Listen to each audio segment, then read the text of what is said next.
আসসালামু আলাইকুম everyone, welcome to my new video. তোমাদের কাছে আগের ভৌতিক ভিডিওটি ভালোই লেগেছিল, তাই আজকে আরেকটি নতুন ভৌতিক ঘটনা নিয়ে চলে এসেছি। আমি ঘটনাটির নাম দিয়েছি আজানের আগে। চলুন শুরু করা যাক। স্থান ছোট একটা গ্রাম, নূরপুর। ঘটনা এক ছেলের সত্যি অভিজ্ঞতা। ঘটনাটি হচ্ছে, রিফাত নামের এক ছেলে ছিল, খুব মজা করতে ভালোবাসত। একদিন রাতে বন্ধুদের চ্যালেঞ্জে সে মসজিদের পাশের কবরস্থানে আজানের আগে 10 মিনিট দাঁড়িয়ে থাকার সাহস দেখালো। বন্ধুরা দূর থেকে দেখছিল।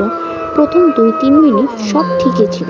হঠাৎ রিফাত দেখতে পেল একটা লম্বা সাদা কাপড় পরা মানুষ কবরের পেছন থেকে আসে। সে ভয় পেয়ে বলল, কে কে ওখানে? কোনো জবাব নেই, শুধু একটা গলা, ফজরের আগে কেউ এখানে আসে না, তুমি কেন এলে?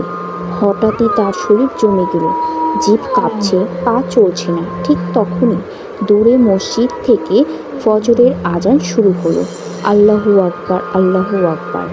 সেই সাদা ছায়া হঠাৎ মিলিয়ে গেল। রিফাত দৌড়ে বাড়ি ফিরে এসে তারপর থেকে আর কখনো রাতের বেলায় মসজিদের পাশেও যায় না। গল্পের শিক্ষা, রাত গভীর হলে বিশেষ করে আজানের আগ মুহূর্তে শয়তান ও জিনের প্রভাব বাড়ে। তাই রাতে অযথা ঘোরাঘুরি না করে আল্লাহর স্মরণে থাকা উচিত। এই ভিডিওটি আপনাদের কাছে কেমন লেগেছে আমাকে অবশ্যই শেয়ার করবেন এবং ভালো লাগলে লাইক, কমেন্ট, শেয়ার করে দিবেন।